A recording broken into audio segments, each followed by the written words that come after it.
I know you're clicking on the video and you want to destroy me, okay? But just hold on, wait for half of a second. Please hear what I have to say, because I think by the end of the video, a lot of people on both sides can come together and agree with what I'm saying, or agree with my perspective, or at least see where I'm coming from, and maybe not want to put my head up on a stake with Dr. Disrespects, okay? And I'm an idiot, and I just wanted to have this conversation because I've been doing a lot of thinking about the situation, about what has happened since the information revolving around Doc has come out. I want to make it clear, I'm not a fan of Doc. I'm not somebody who watches live streamers, and I think that what Doc did is morally disgusting. It's horrible. It doesn't matter if you're a 45-year-old man, a 36-year-old woman, anything beyond that or below that. If you're talking to minors with the intention, or even Doc said there was no intention, if you're talking to minors and the conversation gets a little weird, you as the adult are responsible for halting that conversation, saying this is inappropriate, we're not going any further than this, stop messaging me, I will not be messaging you,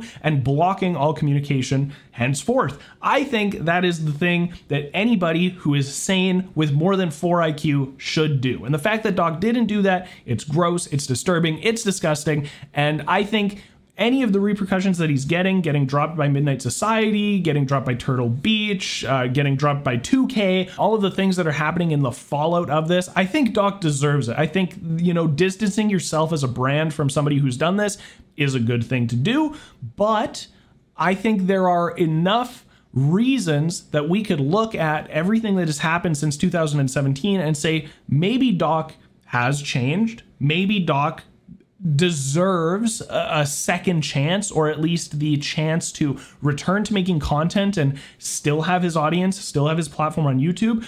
I don't know the whole story, and I don't think anybody has the whole story except for Doc and maybe a few lawyers and a couple of people at Twitch, and we're not getting that. We're not getting the screenshots that I think could, you know, lean me very far one way or the other. We're not getting a lot of the information about who the person was that he was messaging, and this is 7 years in the making. This is 7 years old, or 7 years worth of information that we're only getting glimpses, bits and pieces, and little insights into what actually happened. Because all of this happened in 2017, I'm wondering personally, is this proof that somebody can actually change? Typically, when we've got cases like this, when somebody comes forward and says, hey, this person did a terrible thing to me, typically you have a bunch of people coming out saying, this person also did this to me, this person also did this to me, and you'll have maybe 3 or 4 or 5 people come out and say, I am also a victim. I'm also somebody who this person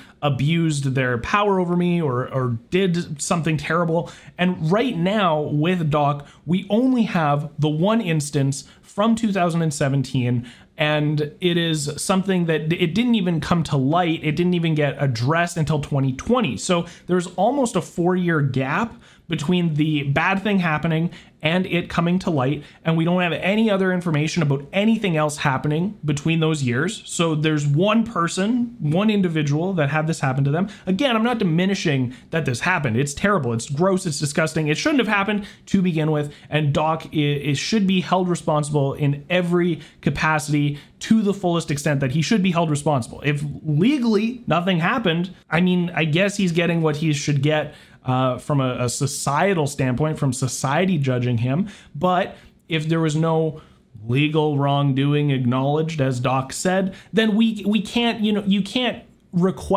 hope that somebody who did something that you wish would be a more severe punishment, you can't wish they'd get something more severe. Does that make sense? Like, if somebody jaywalks and you personally think that people who jaywalk should serve 30 days in jail, but the law says they have to pay a $50 fine, you can't say, well, he did something I think is really horrible and terrible, and so this person should go to jail for 30 days. You can't do that. Like, that's not the way that legally speaking anything works, and that maybe is a flaw, but that's the way we as a society have collectively agreed that these things happen. And so if he's already paid his dues, legally speaking, and societally these things are coming out and he's being judged for them, I think that is the best case scenario, especially since from everything I have seen, there is no physical abuse, there's no physical interaction, and so there is no physical victim. There's obviously the person he was messaging, it was inappropriate, he says it was consensual, we don't actually know if that's the case or not, there's a power imbalance, there's a lot of things that we don't know still. We don't know, we don't have all the information, but from everything we're getting, it sounds like there's one person, Doc has legally paid his dues, and now he is facing the societal fallout of this situation. So between 2017 and 2024, are there more victims? That is the question that I have. That is the thing that I'm interested in, because if in 2017 this happened, we know that he cheated on his wife in 2017, probably right around the time that this was happening, because these messages are from 2017, around TwitchCon. People think that he cheated on his wife during TwitchCon. So if in 2017 all of this happened, and through it happening and him making the video saying, you know, I cheated on my wife, I'm a terrible person, I'm being honest, I'm being transparent, to 2024, that's 7 years of good behavior. That's 7 years of him proving, I mean, most importantly to his wife and to his family, that he is a changed man. If things have not happened since 2017, I think Twitch letting him go, that's fine. You guys can do that. He did this bad thing on your platform. If Midnight Society and Turtle Beach and 2K and all these other companies want to retroactively punish him for something that happened in 2017, I think that's okay. That's totally fine. It's within everybody's right to say, I don't want to associate with this. People like Nick and Tim and Z-Laner saying, I can't support somebody who talks to minors. I think that's okay. I think realistically, Doc should probably be ostracized to his own corner of the internet, but it's really difficult when there was no meetup. There was no physical interaction. It was only messages with a single person, and there's 7 years of history to back up that he stopped doing that. It brings the question to my mind, can somebody like this change? I don't know. I don't know what the answer is, but it feels to me like if there is, you know, the legal stuff has already been settled, and societally he's also facing punishment now.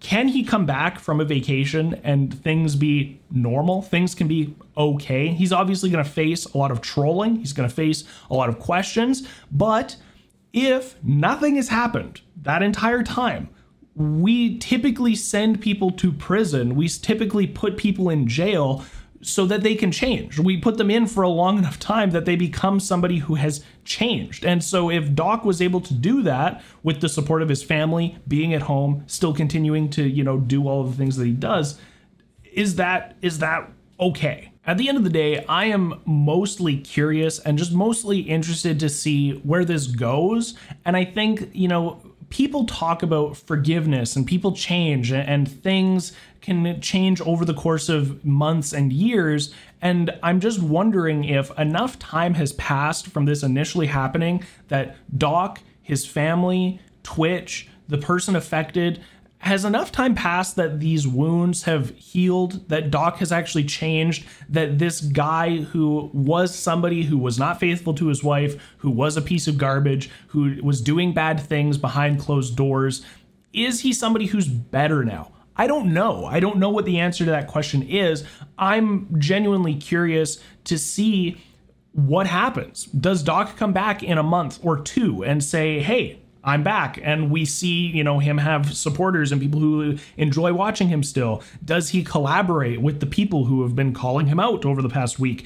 Does he have more people come out against him? We've seen a few more people come out and say, hey, these are the messages that he was sending to me in 2017. Those are people who were legally allowed to be doing that, I suppose. Doc, aside from, you know, being unfaithful to his wife, was allowed to be messaging those people and sending those people messages and requests and all sorts of things. We've seen a couple of other people come forward with that, but we haven't seen anybody else come forward and say, I was a minor, Doc was messaging me inappropriately, he was asking for things, he wanted to meet up, blah, blah, blah, blah, blah. All of the terrible things that could happen. We haven't seen more of that come out. And over the course of 7 years, I mean, you got to think of other people who've been called out.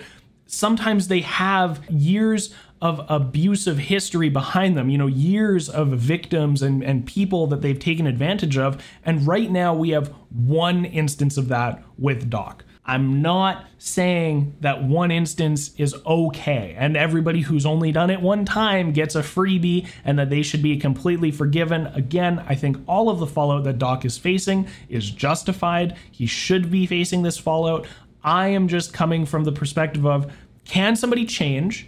If they can, how much time needs to pass for them to prove that they've changed? And if everybody actually involved, not people online, not people like you and me who are interested in the drama, who are interested in, you know, the full story, people like us, this is new, this is exciting, this is something that we can all look at and say, wow, look at this story that's developing and crazy.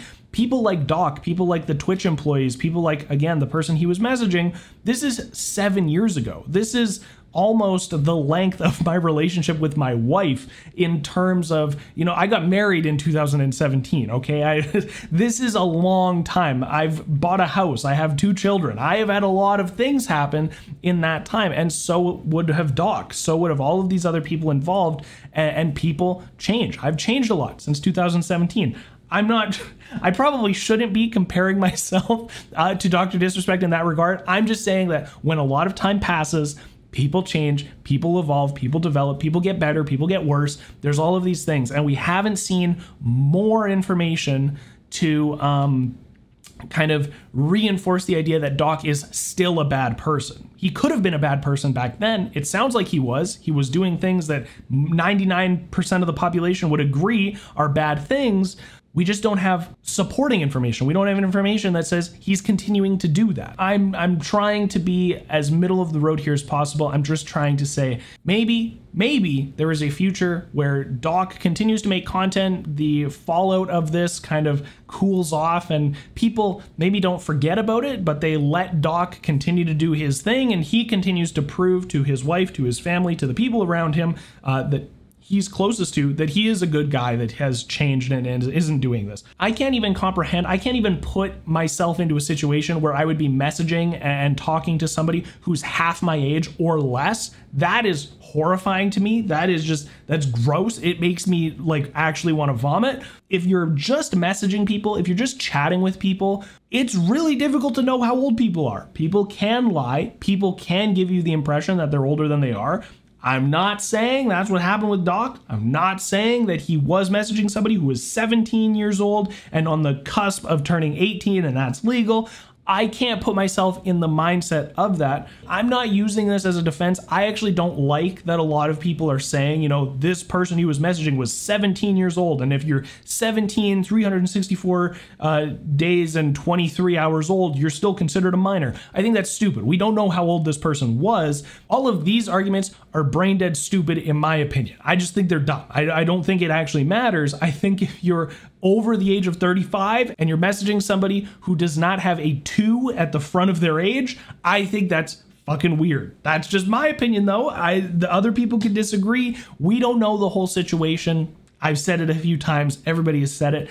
I'm mostly curious on if Dr. Disrespect can change, if he has changed, and if enough time has passed for us to kind of look at the history and say, you know, 7 years of nothing after everything that did happen happened, that's a long time to prove that you're a different person now. This entire video could be a mistake. I am just genuinely curious on where people fall on this, and I'm hoping that I was able to articulate myself in a way that is not going to get me absolutely decimated by the online community, but I guess we'll see. We'll see. I'm just hoping that this isn't career suicide.